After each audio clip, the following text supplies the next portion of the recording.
Right, guys. How are you doing, fellow kids? Um, Doing this one because I had to take down the two previous streams I did today. They were messes anyway. And you talk about just a frustrating day, man. First, we have daylight savings time going on. Then we have a snowstorm where I can't get to work. I go back and forth. Internet issues, noise outside, um, YouTube things. But the two streams I did earlier were found not to be suitable for monetization and all that stuff. And I wanted to take them down in case I got another strike. So they're down. And there was actually some good stuff in those. As much of a mess as they were with the phone dying, the phone ringing, all this stuff going on, you can look back on it now and kind of laugh. So I figured I'd jump on here, at least do a decent stream, bitch about the daylight savings time and stuff. Hey, Louie. And give the night shift a chance to jump in on the stream since we had the day shift today and stuff, right? But yeah, this daylight savings time, man, has knocked me all out of whack, and I can't believe it's as late as it is. Who wants this? This is not the correct time. Uh, it's ridiculous, man. This is for like less than 1% of the population. This is how all this started, and it's just ridiculous.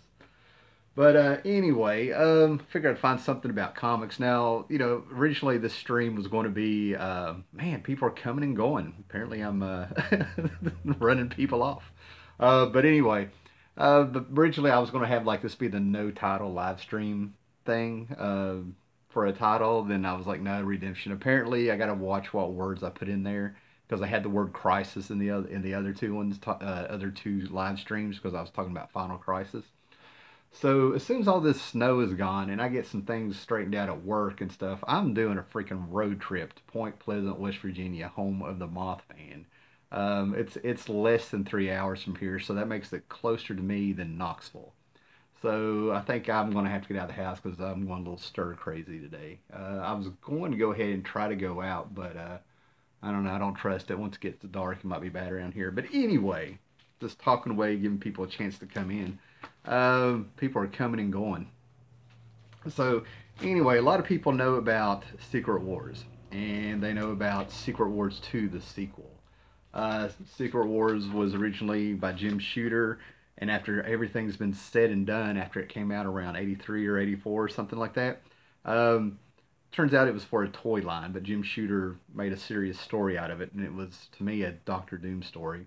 Then it was followed up with Secret Wars 2, and if you go behind the scenes with what everybody's been saying over the years for the sequel, Jim Shooter was so serious about Secret Wars and so micromanaged it. He had writers and stuff go back and rewrite entire issues of books and stuff. He was micromanaged it so much. Apparently, there was a lot of ill will left over from Jim Shooter for running Secret Wars 2, you know. So yeah, I mean, it's cool. I got a bunch of the sequel, the crossovers and stuff like that. But what a lot of people don't realize is that there was a Secret Wars 3, and comic lore. If you go back and forth with it, here we go with the lighting now. Comic lore. If you go back, and kind of listen to people and stuff. This was a way of just kind of like Jim Shooter had been removed from editor in chief. He'd been gone for a while. So they jump in here, and this supposedly is a way to kind of take down some stuff Jim Shooter had started up there, right? Uh, this was they kind of led up. There was a little storyline here going on. Tom DeFalco had become editor in chief.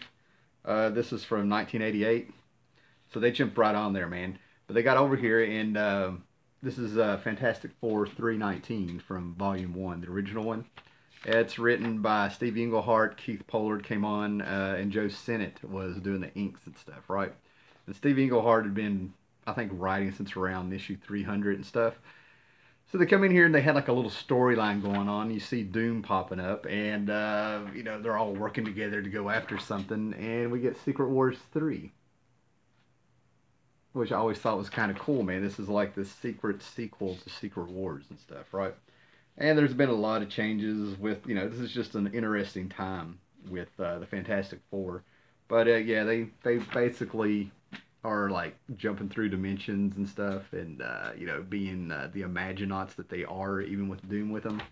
And they're tracking down the Beyonder, and they find him. Everybody thought he was dead. And they end up finding like some peaceful little planet here that just looks, just very nice. And then bam, the Beyonder, who they all thought was dead, is not dead. And he's telling them they're all dead as he comes out in a great big huge head with those Kirby dots talking to them. And basically, he just wanted to be left alone. And they go through here and they give us a recap of Secret Wars 2 and a little history of Doom and all the stuff that was going on. But they turn around and we end up meeting Cubic, the Shaper of Worlds, and the Shaper of Worlds or something like that. But we get two characters.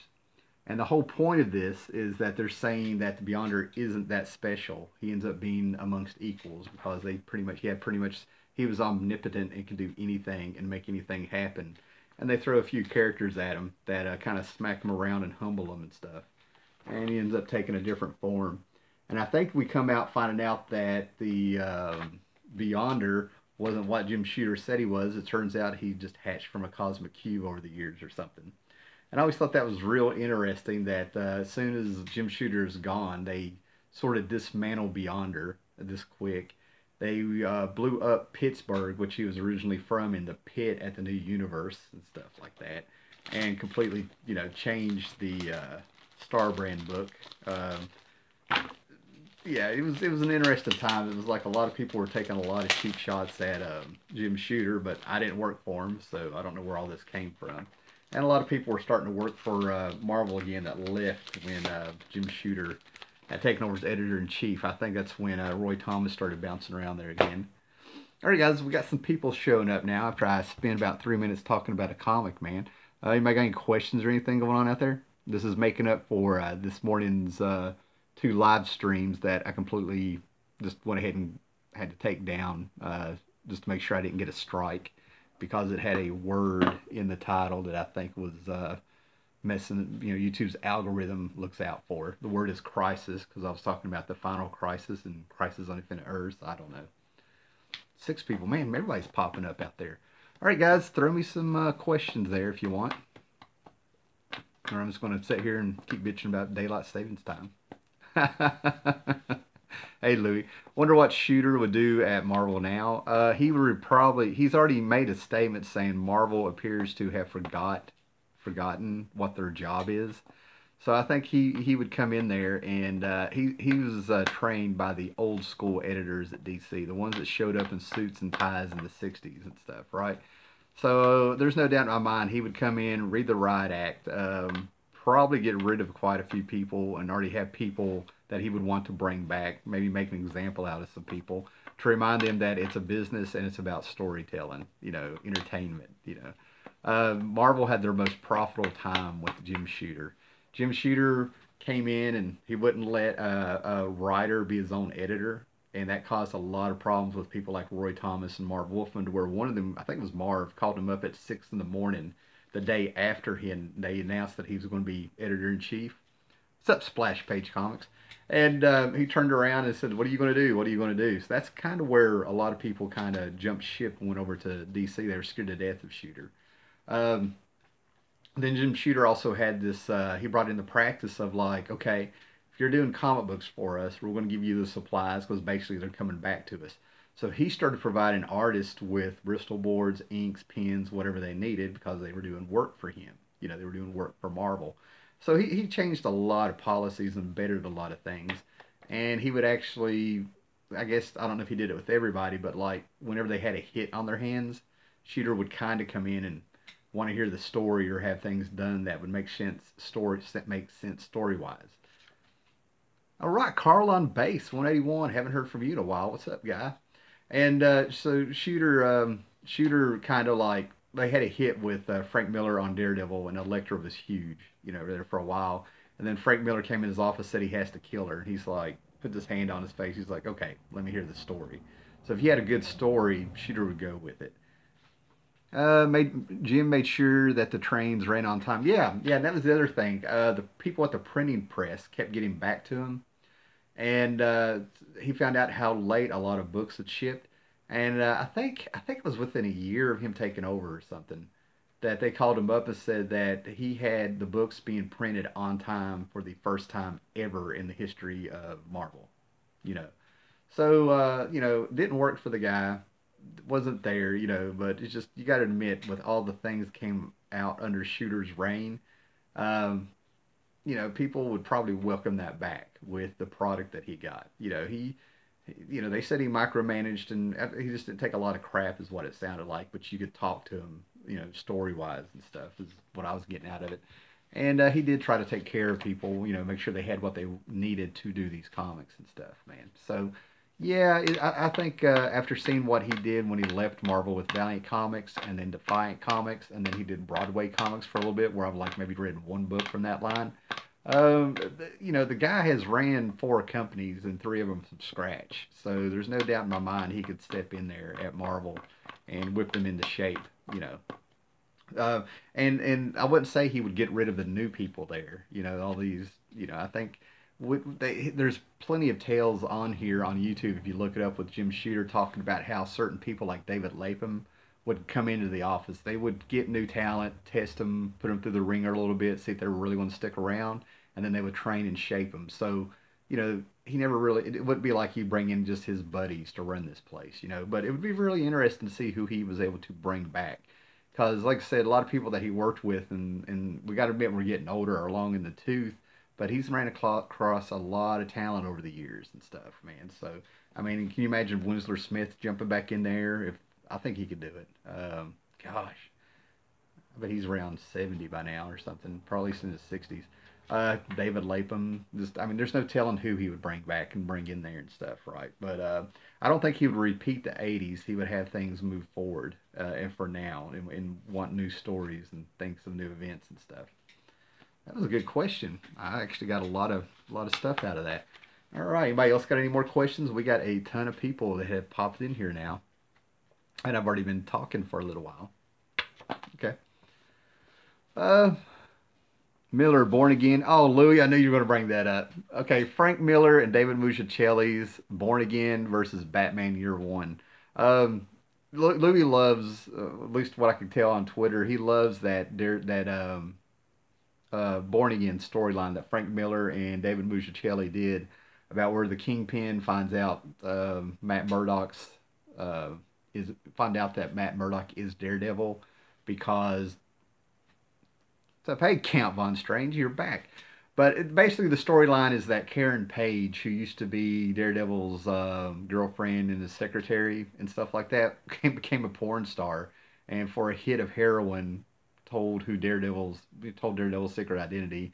It gets back to Kingpin, and Kingpin just starts dismantling Matt Murdock's life, all the way from his personal life, to where the guy's like homeless, that can't be a lawyer anymore, been disbarred, just terrible. And Daredevil ends up meeting his mother and finds out she's a nun. Paulo Costa, if Shooter will return, the editor in chief job would have to be split like it happens at DC. Shooter would be. Come back here. There we go. DC, yeah, the Shooter would be the dull editorial aspects. Somebody else would have to be chief creative officer. I don't know. I don't know. Um, that's definitely would be interesting to see what would happen with that if they did do that. But with the Born Again, there's a lot of you have to pay attention to the art because there's a lot of the opening pages to most of the chapters of Born Again are very religious. We'll put it that way. So there's some religious overtones. Gets into Catholicism a little bit. And it's a starting point, a jumping on point for the way that Daredevil's going to go after that. Uh, but then you have Batman Year One. To me, was just so much better, and what Frank Miller pulled out of David Muschicelli in that. It's the first year of Batman being Batman. How he figures out the cape and cowl and gets his costume right. How Gotham is reacting. A lot of people says that it's a Jim Gordon story. But one of the things that hooked me as a kid when I was buying that thing off the rack. This was right after. This is around the same time as Born Again, and also Dark Knight Returns. What are your thoughts on Bendis doing Action Comics and how long before he does a Batman story? John Jones. I'll get to that in just a second here. Let me finish this Year One talk. But to me, Year One had certain little details and stuff. That story breathed more. It took place over a year and it was well paced. And David Muschicelli, man, I mean, you talk about lightning in a bottle with what he did in that story. all the way down to Batman fighting the SWAT team in the freaking building they blew up that he was in. And then you had little details. You had Batman hiding in an alleyway because the cops are trying to do a sting on Batman, so they fake a mugging. And he figures the little detective details coming out. The female detective who was having a affair with Jim Gordon was the decoy, and as she's walking down the street at Gotham at night, he can figure out that she's a proper lady because she can walk in high heels. And it has a line that I loved is that high heel, being able to walk in high heels is a lost art. In Born Again, Miller spends more time inside Murdoch's head than he does inside Bruce Wayne's head in year one. Yeah. But I honestly think that Batman Year One is the better product. Maybe it was the two of them filling each other out, Muschicelli and Miller filling each other out, or working together on Born Again if that came first, and then they came up there. Yeah, yeah. So it's kind of two different stories, but it's the fact that it's the same writer artist team on both of those that they get compared to. They're such big stories. Um, but yeah, I go with that. Someone asked about my thoughts on Bendis on Action Comics, coming on writing Superman, and when would he write a Batman story? I get asked this like it seems like every other stream that I do, and I don't mind. I really don't mind it and stuff, right? But it makes me think more and more about Bendis being on Superman, and I've said from the get go, I feel like Bendis's, and it's not a personal slam. This is taste, okay? But I feel like Bendis's superhero stuff, as long as he's been doing it, is always uncomfortable. I hate a scroll invasion because to break up a fight at the Savage Land between some heroes that were scrolls stuck in 70s costumes for heroes and the heroes of today, they turned around and that's a good Louis. I can bounce off that about Bendis on Daredevil. But he turns around and has just a one. He didn't have a herd of dinosaurs coming through there. He had one Tyrannosaurus. He had one Tyrannosaurus Rex come through there and bust up the fight, and everybody lost their shit. I've got an issue here if my shelves haven't broke down where my Avengers went toe to toe with Godzilla. You know what I mean? So that's what I mean. It's kind of like he just does things to move the story along.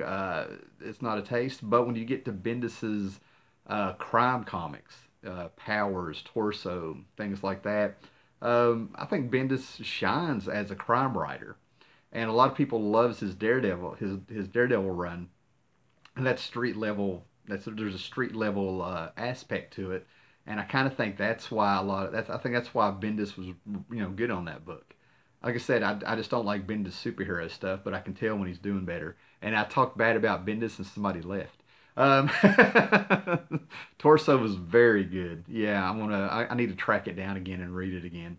It's one of the things I really do hope will become a movie. That was a true crime story if I remember right. So when it comes to Bendis writing Superman and stuff, I saw what he did with Sentry, a couple issues, and just I don't know. I'm not going to be checking it out. I hate to say it. I'm not going to be checking it out. There's no interest for me. And if he gets to Batman, that could be interesting. But I'd rather see Bendis do, Gotham City Police. I'd rather see him do a Jim Gordon story, a Harvey Bullock story, a Maggie Sawyer, story. I want to see him doing crime comics again. And I'm sure if we go through the history of DC with from Slam Brady all the way to Dakota North, there's plenty of like crime books you could just hand him and he could make something out of them. Lord Tatman. All right, cool, man. People are just flying in. Okay, guys, throw me some more questions there. Let me make sure I didn't skip any. Seems like I might have seen one or two in there. Yeah, Bendis on Batman. What is this? Yep, Burning Smoke. Yeah, his crime stuff is good. I appreciate that, Louis. So basically, having them come on Heroes, but like it's really interesting how it looks like to me, just being on the outside of this, it's almost like DC kind of uses Superman to get talent from Marvel.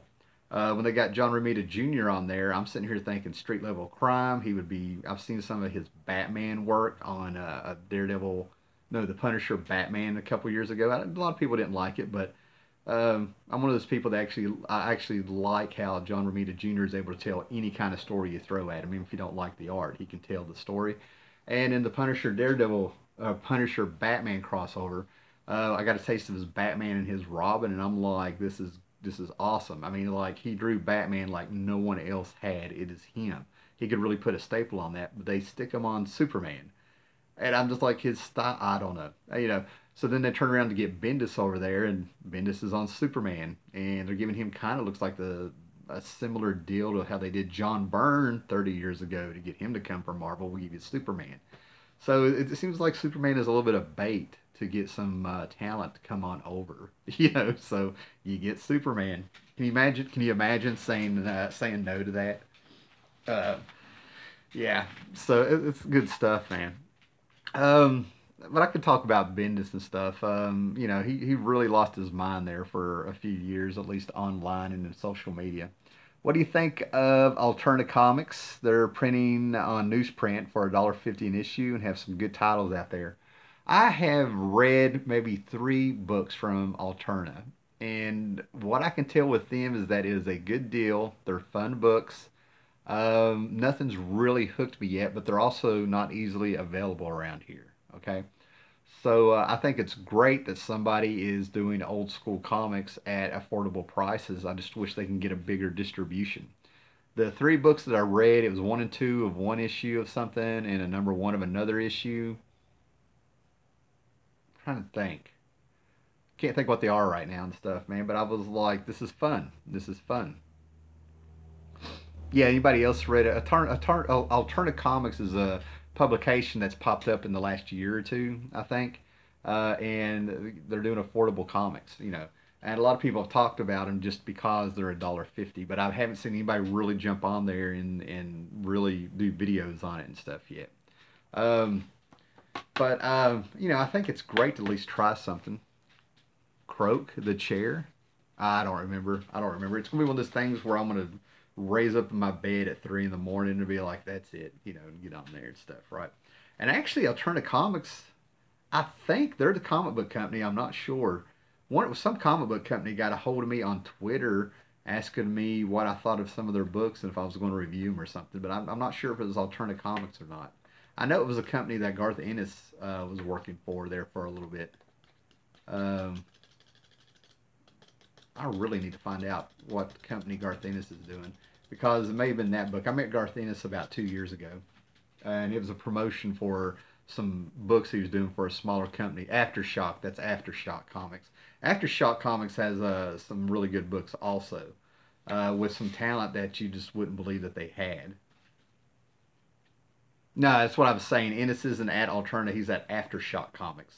Alterna and Aftershock seems to be the 2 companies that I kind of found out about at the same time. So where they both start with A and the timing, they go back and forth in my head. That's why I'm real careful not to go back and forth with them here. Okay, let me see if there's something here that I can show. I've got comic books and everything here.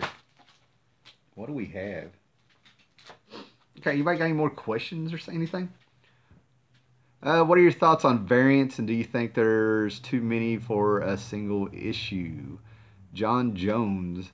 Variant comics can be fun. It used to be they were quite collectible and special, and then all of a sudden they turned into a money grab. And they really lost what makes them special, in my opinion. I'm trying to think what the first variant cover I ever saw, but I do think it was from like the 80s and stuff. But I think the variant cover actually jumped the shark way back when, like in 1990, when Jim Lee, Chris Claremont was getting ready to leave the X-Men, and they came out with a new number 1 X-Men. And Chris Claremont wrote the first 3 issues. Jim Lee was on it, and they went on, and they had 5 variant covers, to makes one great big huge spread of the X-Men, calling back to the original X-Men number 1 fighting Magneto. And right there, I remember being so mad about that because people were digging around trying to find. They didn't want to complete them, but everybody was wanting the one with Wolverine on it or the one with Psylocke on it or something like that. And right then and there, I was not into variant covers.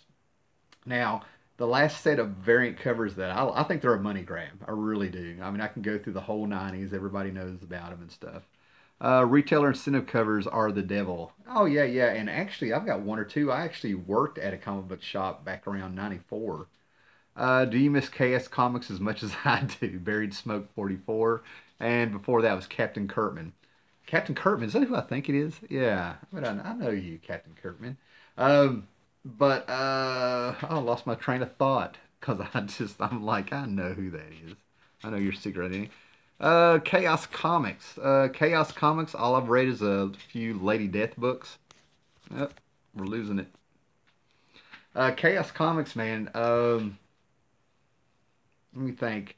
I read a couple of Evil Ernie back in the day, and there's a Lady Death cartoon movie, animated movie that you can find on YouTube, which is you have to love Lady Death or you're not able to sit all the way through it. But Chaos Comics made a staple, and they have a rabid fan base. Dragon Dew's here. Hello, Dragon Dew.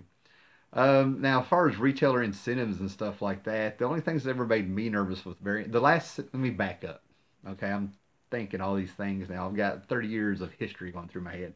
The last set of variant covers that I actually enjoyed because they were really beautiful. I mean, like they were a little bit painted.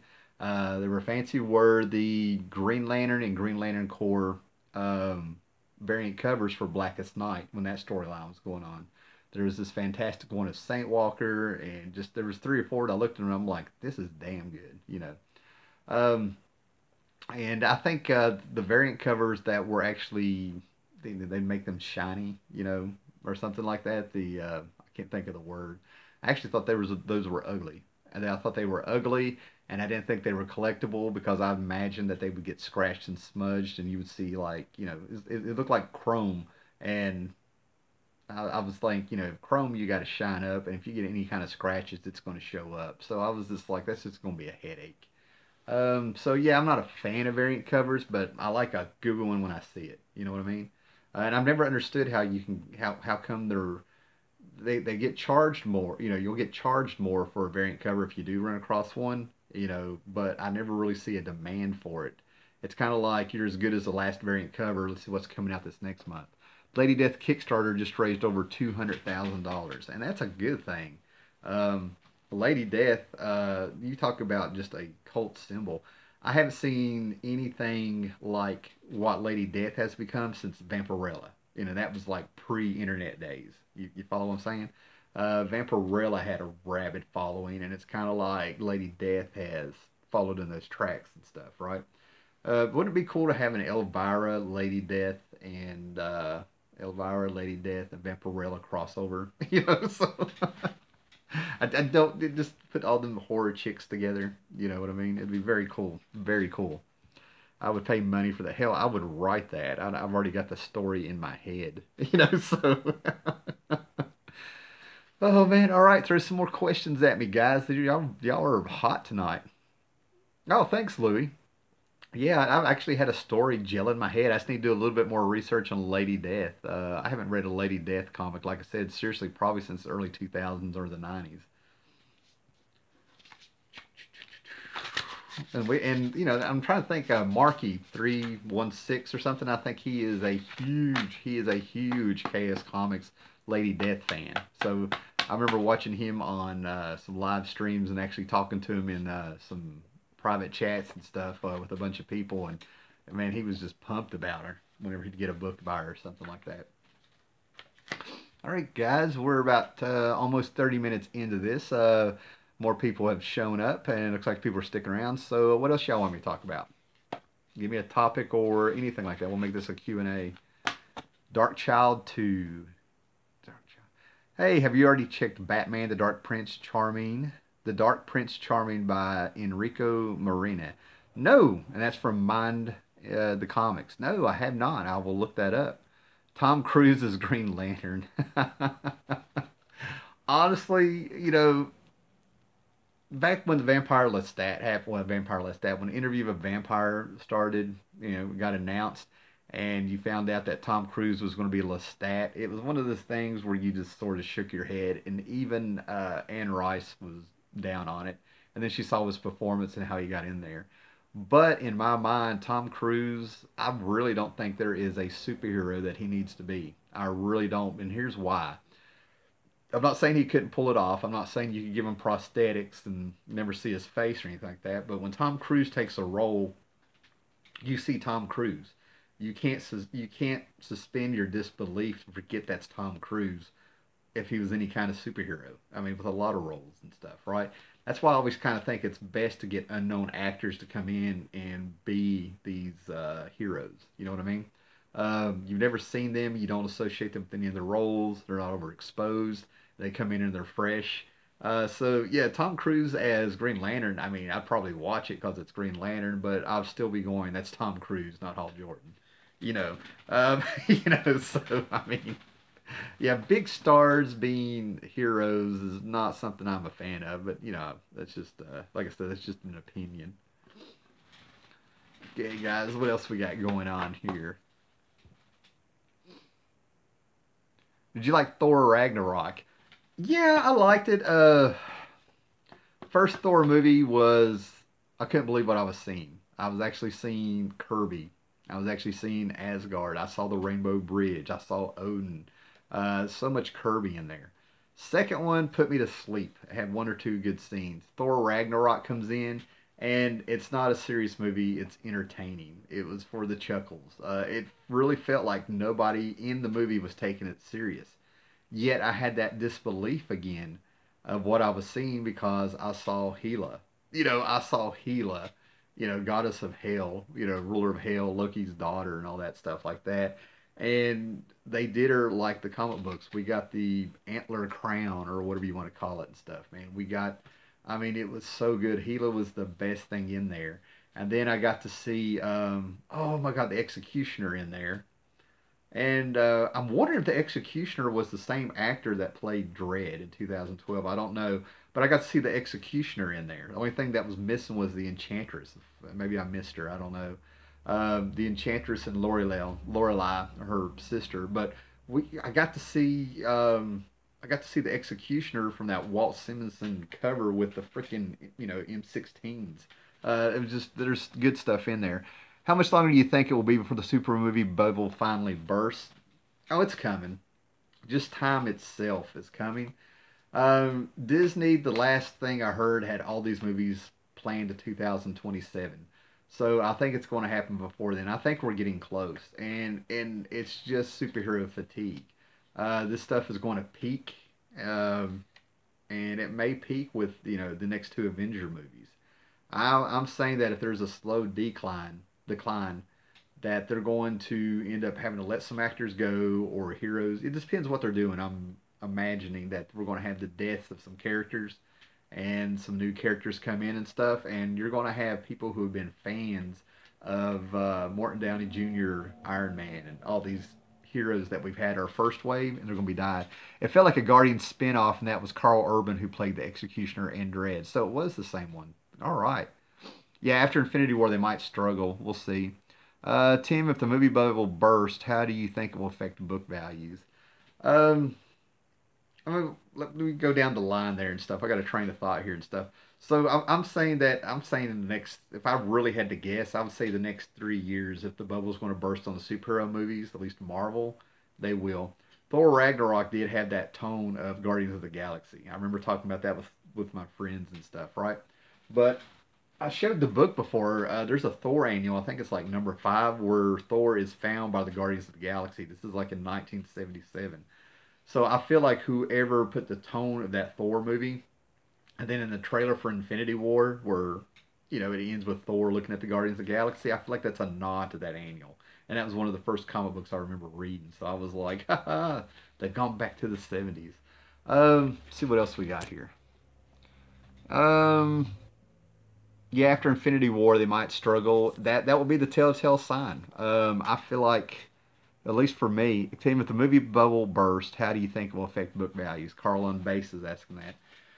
The book values of books. I mean, I saw this back in the day when Batman in 1989 was coming out, and Todd McFarlane even did an interview where he said that when everybody was going Batman crazy, he swooped in and got like the first appearance. Seriously, he swooped in and was able to buy like maybe the first appearance of Superman or something like that, right? You got to be contrary to the market. But with these movies, I did it when the TV show Alias came out, Jessica Jones, whatever it is. I had the series, the 28 issues or whatever it was of Alias, the Jessica Jones story, that I'd bought month by month by month and stuff, and tried to sell it 3 or 4 times, and couldn't even get anybody to pay $10 for the whole thing.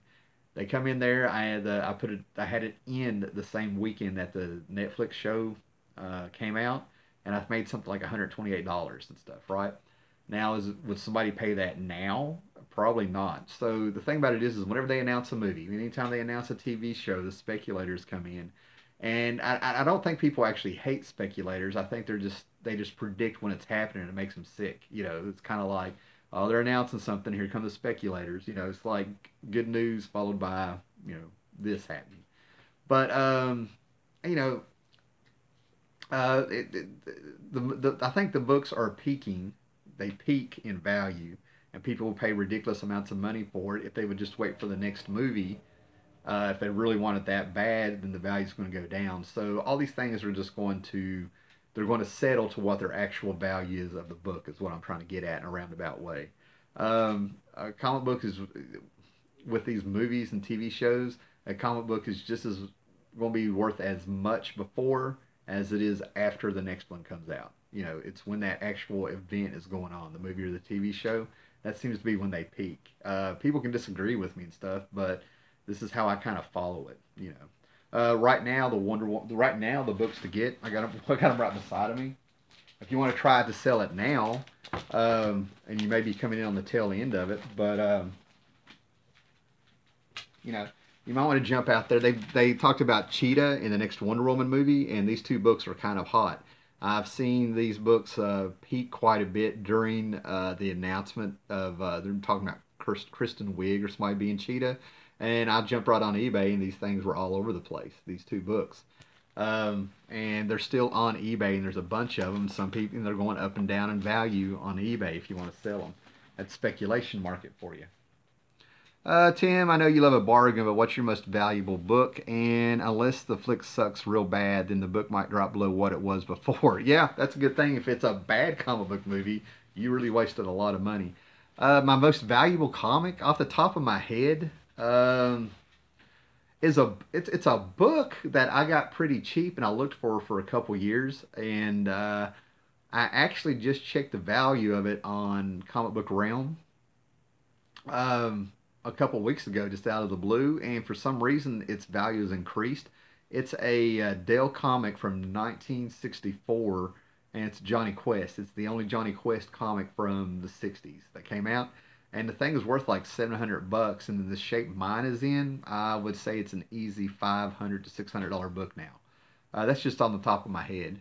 I also have the first appearance of Guardians of the Galaxy, which is probably around a $900 to $1,000 book last I checked a while back. Don't quote me on that. And the one that in the shape it's in and stuff, I would say it's about a $500 book now. I've had the Venom #1, and not Venom. I had the first appearance of Venom, and I've had some books that ended up being worth quite a bit of money. But the most I ever sold one for was something like $375 back in 2000. You know. So yeah, I have a Johnny Quest Dell book that is gone up in value, and I have no idea who would pay that much for it. It's an awesome book and stuff, right? So yeah, what else we got here? I know I saw some more comments. I feel the Secret Wars film series coming with Fantastic Four and X-Men. My 12-cent opinion. That's even Steven. Um, you know, the sequel. I don't. It would be cool to go back and see a period piece. I think of a Secret Wars movie of where those characters were in the '80s and make it feel like in '80s and do the practical effects of the '80s and stuff like that. But I mean, that would just be something for fun. Um, you mentioned the X-Men movies and the Fantastic Four movies. As bad as the Fantastic Four movies were, that first one was just horrible. The second one, I really enjoyed what they did with Silver Surfer. That's it. If Silver Surfer wasn't on the screen, I wasn't there. It wasn't Norrin Rad, even when he was still a herald for Galactus in the comics. But they did some. I liked it. I liked what they did with them. As far as the X-Men movies, I'm one of the people. I like the Bryan Singer stuff. Not every movie's been perfect and stuff, but I've always enjoyed them. And I kind of like really don't want the X-Men to be part of the Marvel universe. To me, I like the variety. If one thing that's going to keep the bubble from bursting on these movies is you got to have the variety. You know what I mean? You can't just have them all under one bubble and all done the same way. I think the hate for the X-Men movies really comes from people wanting it. That it's not Marvel Studios doing it. The Incredibles remains the best Fantastic Four movie ever made, and everybody should get that tattooed because that is true. Captain Kirkman out there, yes. Uh, Actually, the Incredibles was so much better than the Fantastic Four movie that they had Fox had to go back and reshoot the ending because it ended a lot like the Incredibles did. The Incredibles, that Incredibles movie, I got it right here. And I'm so mad that it's taken so long for Brad Bird to come out and do The Incredibles again, right? The Incredibles was amazing. I'm a big Silver Surfer. The Incredibles remain the best Fantastic Four movie ever made. I'm a big Silver Surfer fan. It's where I started to collect, so it felt cheated. Come on. So I felt cheated when the Fantastic Four film came out. John Jones, I think anybody that liked Fantastic Four felt cheated with those. Um, the Incredibles, man, it's not so much that it's a ripoff of Fantastic Four. It's the fact that it got that feel of the Fantastic Four. This thing felt like it was from this. It felt like it was in the '60s. It took a tongue-in-cheek but serious tone with superheroes because heroes died in this, you know. Um, and it just had the spirit right, that family feel that was missing from the movies and stuff. This got everything right about the Fantastic Four that was not in the movie. You know, they could have changed a lot of stuff, but they completely missed what the Fantastic Four were in that movie. They always seem to forget that the Fantastic, they either go too far. They either try to make them Imaginauts and go too far with it, or they go with the family and the drama and the cliches that Kirby and Lee set up and stuff, and they go too far. There's been very few people that get the balance. And John Byrne's run is like probably the second best run on the entire Fantastic Four thing. You can love all these things, all these people that popped up, Straczynski, Way, Hickman, and all this stuff, but I don't think they're ever going to top. They'll never top Kirby and Lee, and I don't think they'll ever dethrone John Byrne. So. But The Incredibles, I can't believe it took so long for this movie to get a sequel. Oh my God, what? This came out in 2003 or something? When did this come out? Yeah, I think it's 2002, 2000. Oh, this says 2005. I don't know, but it's taken way too long. There are people who were born and they're graduating high school, since the first one came out. All right. When Marvel Studios gets total control of the Fantastic Four, X-Men will be hoping the films will be amazing. Do you think Bendis will be able to do a good Superman run? First of all, I want Marvel Studios to get the Fantastic Four. I don't want to get into the X Men, but there's two different things going on there. What the X Men are and what the Fantastic Four were. I mean, to me, it's when it comes to the Fantastic Four, how can you have a Marvel universe without the Fantastic Four? That's like having a DC universe without, Superman. A lot of people want to say that Spider Man is the flagship character for Marvel, and maybe he is, but to me, the most pure form of what a Marvel character is Ben Grimm the Thing. To me, that is your 100% pure Marvel character. The tragic character, the monster, and all that stuff with the flaws. Uh, the the the the blue collar nature of him, if you will. Ex veteran and all that stuff, right? Now, as far as Superman, Bendis on Superman, I think it's going to depend how motivated he is and how big of a Superman fan he is. With Bendis, is Bendis going to try to leave his mark, or is Bendis going to write a Superman story? They're two different things. If he's a fan of Superman, he's going to want to write a Superman story. If it's about him as a writer and leaving his mark, we're going to get a version of Superman that's Bendis. And to be honest with you, from the way I was looking at things, the way he gets the miniseries and the Man of Steel and what he's doing, I'm wondering if it's a permanent. I really wonder if this is going to be in continuity or what they're doing with it, because it really seems like it's set up to be something separate. But that's just from reading articles and stuff. I don't know. I don't know. Um, I want to be positive about it, but I probably won't be checking it out. Well, that's not fair to say.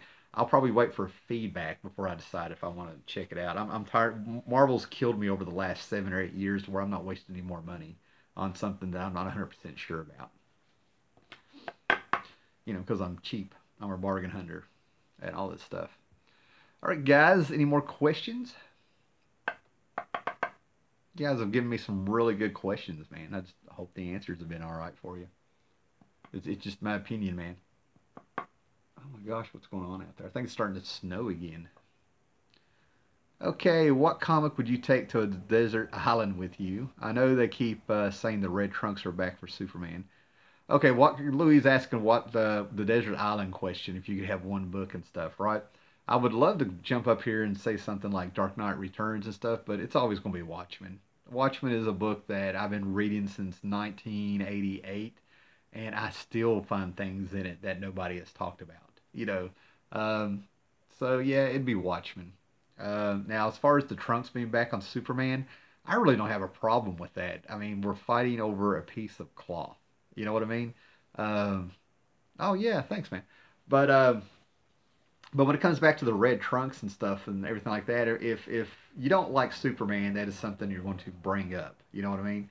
Like it's like to me that's one of those. It's a non-issue that people will bring up. Like that's supposed to be a put down on Superman being dumb or something like that and stuff like that. But Superman is supposed to be a symbol of hope, and Superman is more than his clothes. The only suit I have ever seen, and maybe if I bring this out, you won't think the trunks look so dated. That's how some people feel and stuff. But was that freaking electric blue Superman suit that Dan Jurgens did when Superman was electricity and stuff? You talk about a black eye on the history of Superman. I mean, oh my God. You have that suit and you have Chuck Austin's run on Action. Just two bad times, two very bad times. And Mark Waid's Superman Birthright. I said it. I hated Superman Birthright by Mark Waid. Some people liked it, but it turned Superman into a bully. When Superman Birthright came out and Mark Waid wrote that, and Chuck Austin was doing some things around the same time, I think, with Superman, it's like they were trying to make him cool. And it reminds me of Steve Buscemi walking around the corner going, "Hello, fellow kids." It just didn't feel right. Superman taught you to stand up to bullies, not to be a bully, and that's what he did. The moment I saw Superman getting some satisfaction after seeing two guys who were robbing a place, kind of flipping out and hurting themselves, and he was a little bit responsible. I'm like, this is not Superman. Put a cruel streak in him that he didn't need. Made him more like into like gave him it just. Uh, the testosterone was too bad. Yeah, I'm going way back for some of you guys. Sorry, it's how my memory works. Right. What else we got going on here? But the red trunks coming back with Superman. I have no problem with it. Long hair Superman. Um, I have seen Superman dressed up like a gladiator. I've seen him had the long hair. I've seen different versions of Superman. The Earth 3 Ultraman. My problem with Superman not having trunks is that takes me back to the Earth 3 Ultraman, who's a bad guy. You know what I mean? He's the one who didn't have the red trunks. Superman has the red trunks.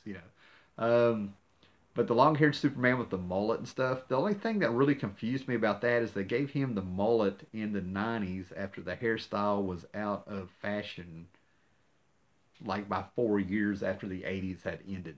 I was just sort of like, now you give him a mullet? I don't know. I just didn't get it. I didn't get it. I was like, that's where I was stuck. I'm like, why are you giving him an 80s do in the 90s? I just didn't get it. I still don't get it. Seeing Clark Kent walk around with a ponytail was just hilarious. All Star Superman, Morrison Quietly, surely best series ever. It's everything that Superman is supposed to be. It makes sense for Clark Kent to do something after it goes out of fashion. Nice point, Paulo. Nice point. I like that. Yeah. See Clark Kent doing it. That's Clark Kent. Superman doing it. No. But All Star Superman by Grant Morrison. I actually have the cartoon and the series over here and stuff. Yes, it was everything that everybody knows Superman for. The trick with Superman is thanks to Superman being around for so long, everybody knowing who Superman is.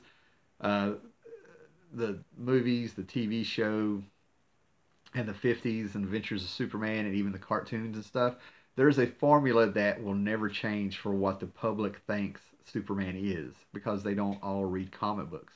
But Superman will always be the, shy Clark Kent with the glasses, Lois Lane, Jimmy Olsen, Perry White, and the Daily Planet.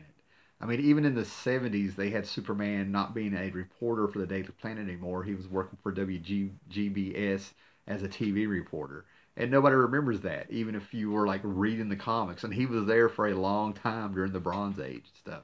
But everybody remembered him as the reporter for the Daily Planet. And even before that, going back to the Golden Age, he was actually a reporter for the Daily Star, not the Planet. But thanks to the radio shows, the Superman the movie, and everything. That's how he's always going to be remembered. You can give him a mullet, you can do this, you can do that with him, you can try to get people to read the books and stuff, but it's always going to come down to that formula for what the general populace is. Even with Batman, all the things they've done with Batman, it's always going to be Batman, Batmobile, Robin, and Joker. Superboy with the floppy middle part hair and round glasses, I thought it was awesome, but the look hasn't held up. Um, yeah, when I saw that, I was like, oh my god. Um, seriously, and you ought to see that look when he had the cape. He was supposed to have had a cape with it. That Superboy, Connor Kent, has a strong following. And by the time we got into the 2000s and he went down to the jeans and the t-shirt, he got the new Wonder Girl and stuff like that. That character really grew up a whole lot. It's one of those things. He came from a just a cocky little. I didn't like him. I did not like him just because of that design and that look. Again, it felt like a bunch of older people walking in through the school like Steve Buscemi with a skateboard on their back, going, "Hello, fellow children." You know, um, I don't know. And I think they were going for an Image look with him for Image Comics because they even gave him like buckles for no reason going down around his thighs and stuff or whatever. Go back and look at it, and think Image Comics. It was like an Image Comics of it. He's hip, he's cool, he wore glasses. He would walk around with a leather jacket in the middle of Hawaii. I'm like, they sent him to Hawaii and he would still wear a leather jacket every now and then. No, no, you don't go to the beach and do that. What they did with him by the time Jeff Johns took over the Teen Titans and stuff with the black T-shirt and the jeans and stuff, very cool, very cool. That's when the character grew up and got serious, much better. Um, yeah, they totally revamped that character through story, and nobody really noticed. When you talk about revamps and improving characters and characterization, Connor Kent's Superboy is the one that they did it so right and so subtle that it just was organic. Nobody, it wasn't a jarring effect. You remember that Superboy when he popped up with the suit, glasses, shaved head, and then all of a sudden you got him in jeans and a t-shirt hanging out with the Titans. When did that happen? Very very good.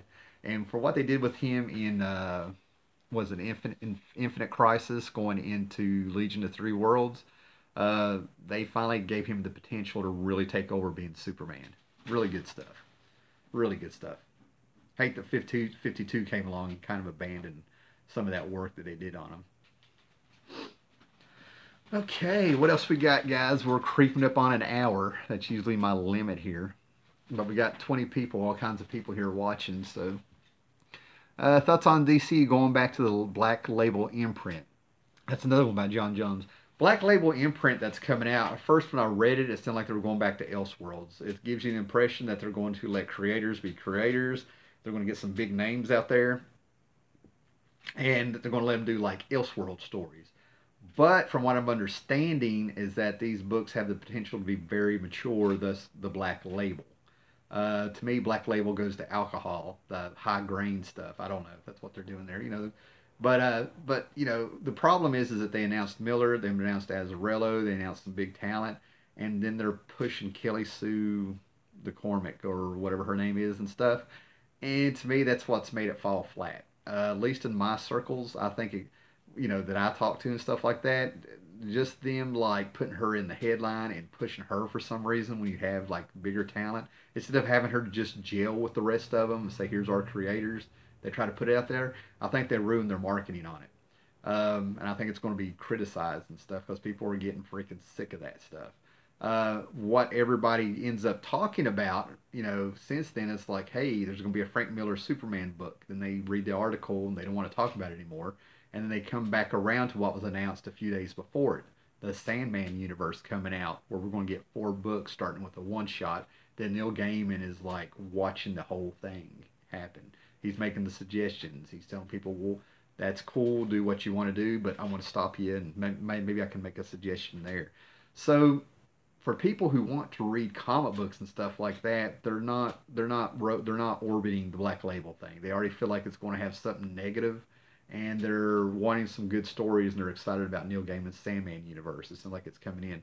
I already know people in real life that are dropping books now and saving up so they can make sure they get all the titles, 4 titles coming up. And there's no telling how long that Sandman universe is going to run. Um, since we're nearing the 2 year mark of DC's rebirth, what are your thoughts on the past 2 years of DC and where they're going in the near future? I'm hoping they didn't drop the ball here at the end. Jeff Johns came out. They apologized for DC 52. He said, we got 2 years worth of stories, that all the stories are going to dovetail to a really cool series. He made sure to say it was not going to be an event. People had event fatigue, you know. But he said it was going to dovetail, and they did it. I think the last 2 years of DC's been some of the best stuff they put out since Blackest Night. I think that came out like in 2009 or something. I think they've done, compared to Marvel, man, they have not been the freaking. They haven't been shooting themselves in the foot a whole lot and stuff. But we finally get to the big event, the things that they've been leading up to for 2 years, which is the Doctor Manhattan and Watchmen, and explaining that DC 52 was how Doctor Manhattan affected us. He stole like 5 or 10 years of their time from him. And all of a sudden we get here and they're building up to feels like the Justice Society is coming back and the Legion is coming back and we're getting all these characters that we want and they've been sprinkling them through there, really, really, really good. And then all of a sudden Doomsday Clock comes out and it goes bi-monthly. It's going to take 18 months to finish the series out from when they announced it. We get our first, two, 3 issues out, and then he announces that it's going to be bi-monthly so they can get all the story that they can. I'm just hoping they didn't drop the ball at the end after building up to this for 2 years, and now, things that are going to tie up from the next 2 years, we're still going to be waiting on Doomsday Clock. And Doomsday Clock, it's no Watchmen, but it has not pissed me off, and I've actually enjoyed it. Number 2, I thought was fantastic. With Doomsday Clock going by monthly, I feel like it's going to hurt its momentum. I don't know. I don't know. There's people are hooked on the series. They're loving the characters, and I've said it before in many videos before this. The reason Jeff Johns is getting by with what he's doing is that he actually is not touching some of Alan Moore's actual creations or original Watchmen. Um, and I think that's been the thing. We've got Marionette and Mime coming in. He's telling their stories. We got a second Rorschach this guy's crazy coming in. We've got new characters coming in that he can mess with, and I think that was genius. You're touching the actual Moore Gibbons creations, the original ones. You're keeping your hands off. Now with that said, I realize that the comedian is back. So we're just on issue 3 here, and I can only comment about those. So I'm enjoying the book, but it's not gonna. I'm never going to consider it a sequel to Watchmen. I mean, it's fun. This is Watchmen in the DC universe. Dr. Manhattan's messed with some stuff. We'll see what happens. But the Gary Frank and Jeff Johns are putting out a solid book that I would ask people to read. Like I said, issue 2 blew me away. The issue 2 was fantastic. Issue 3 was, really good too. But I was really surprised with how well this thing is done. And it's because they're putting in like oh gosh, I'm one blank. They're bringing in nostalgic things in there. They're naming off. If you've read issue 3 or something like that, there's all kinds of names dropped about actors and actresses and a Dakota North show and everything like that. I know where all these things come from. Yeah, issue 2 was very good. I ended up reading that like 3 or 4 times, and I have not sat down and read the same comic book 3 or 4 times in forever. Seriously, probably since Blackest Night. I keep going back to Blackest Night because I feel like DC had it so together, and Blackest Night was like a freaking horror movie come to life instead of a superhero event. Nathaniel Dusk, thank you, Louie. Nathaniel Dusk. What did I say? I bet I said Dakota North. That was a female thing. Yeah, but the Nathaniel Dusk stuff, they're name dropping and stuff, and this should have people getting on Google and trying to figure out who these characters are because they're all names of heroes. It's their civilian identities. Rita Farr was the one that I could not believe they popped up. That's freaking Elastigirl from Doom Patrol, just to give you an idea. But in this, she's an actress. So we'll see what's going on. Okay, what else we got, guys? We're hitting we're 30 seconds from a whole hour here, man, and I got people popping in and out. This is fantastic. What else we got, guys? Blackest Night, the only event that tie-ins worked. Yeah, in a long time. in a long time. Everybody got to do their thing. They knew their history of the books and the characters that came up. It just felt like everybody knew the characters they were writing. You know, they tapped the history of DC. They embraced the history. All these deaths that happen in comic books is just ridiculous because everybody comes back and he embraced that concept, and it turned out to be a plan by Necron. They, you know, James Robinson came in there and did a Superman series, 3-issue miniseries that tied into it, and he had the panels panned and stuff like that where you feel like you were watching a zombie movie from the late '60s, and it was Smallville. I mean, there was just things they did that was so cool in there, you know. It's really good stuff, and they didn't break their own rules. If you get into Blackest Night and stuff like that, when it comes to the colors and the emotions and what makes it work and how everything goes, they didn't cheat. They didn't break the rules. And a lot of events do that because not everybody is informed of what to do in their books, you know. So it's one of those things that a lot of events and tie-ins would be better if they had the power of hindsight of, you know, 2020 vision, you know, looking back on it. Okay, guys, what else we got going? About to call it a day here if there's no more questions. Okay, guys. Thanks for popping in. Thanks for everybody who checked it out. Like I said, like, sub, subscribe. And earlier today, okay, I'm going to answer the last one here for Louis. Neil Adams Deadman series. I ain't read it. Any thoughts? The new one is not something I'm going to check out. After Batman Odyssey and a few things that Neil Adams done. Neil Adams is not the writer, and I feel like he'll just throw out anything that'll shock people, and he thinks he's doing something that's genius. Neil Adams, I think, has the confidence and has earned, you know, he's a legend in the industry, but I think he's reached a point that he kind of thinks anything he does is gold. And I don't know anybody reading the Dead Man series by Neil Adams, and I have some friends that are hardcore Neil Adams fans. But that Batman Odyssey, the greatest thing about that was all the detail that Neil Adams put in the arm hair of Bruce Wayne. He'd spent a lot of time putting some body hair on him. So I don't know. The '60s stuff that Neil Adams did, I can't remember who was writing it. I want to say Broom or Denny O'Neil or somebody. Might have been, I don't know. But the stuff that Neil Adams did originally with Dead Man was just spectacular. It was fantastic and stuff. So if somebody else was writing it, I would probably check it out. John Jones, Neil Adams overrated in my opinion. I had the same attitude about Neil Adams until the more I got into comics and comics history and saw what was going on.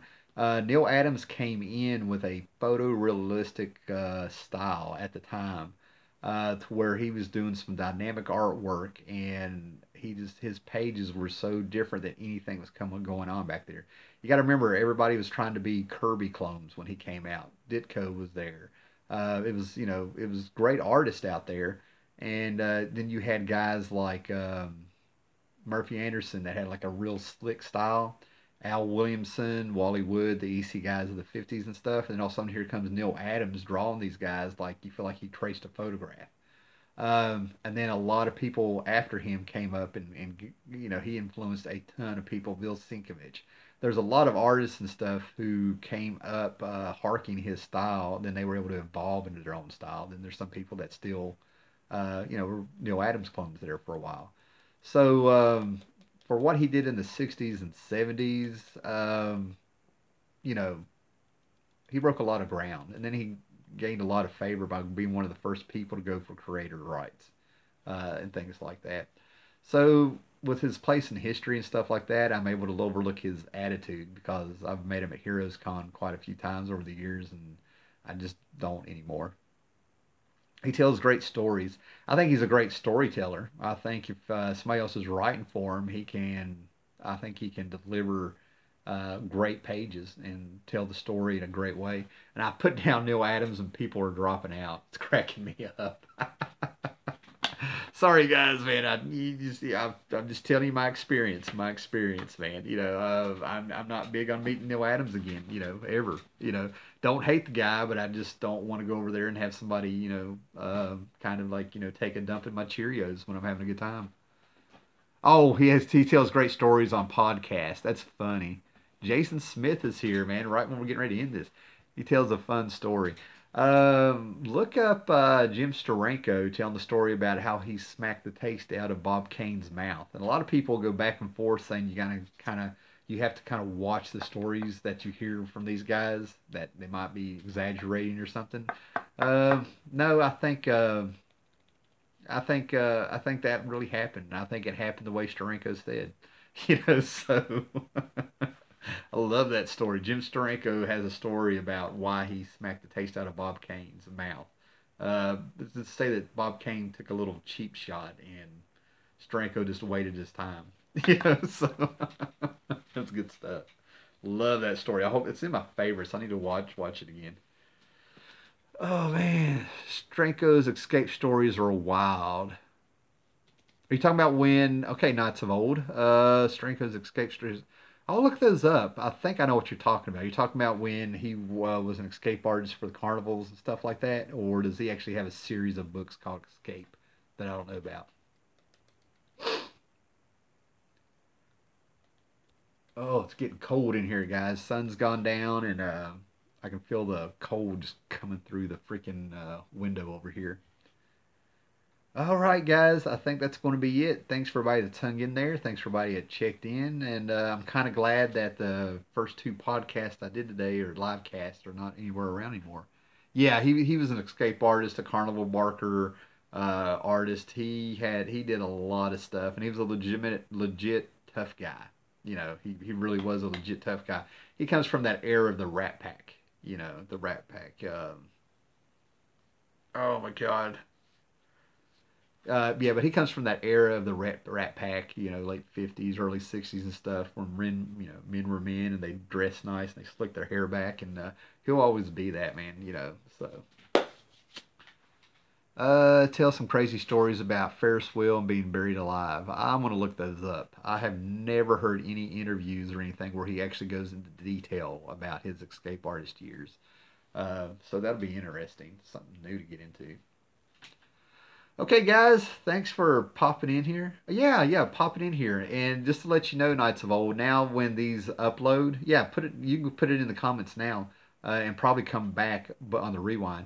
But we got two things going on now with how that we do the live chats now. YouTube has made it possible that it's 20 past midnight here, team. Catch you later. You have a good one, Louie. I'm about to get off here too. Thanks for popping in, Louie. But they do a thing now that when these re-upload, the chats that everybody has been commenting on and everything like that will show up in real time. Like, people have already gotten on here before and thought I was live and the chat was live. Then they go to leave a comment and they figured it out. So yeah, your link will show up and stuff at the end of the podcast, unfortunately, unless you go back and put it in the regular comments. All right, guys, like, subscribe. And just be thankful that you missed the first two podcasts or live chats that I did today. You didn't really, this was much better and yeah, less chaos going on. All right, guys, thanks for checking in. Thumbs it up, guys. Share it. Later.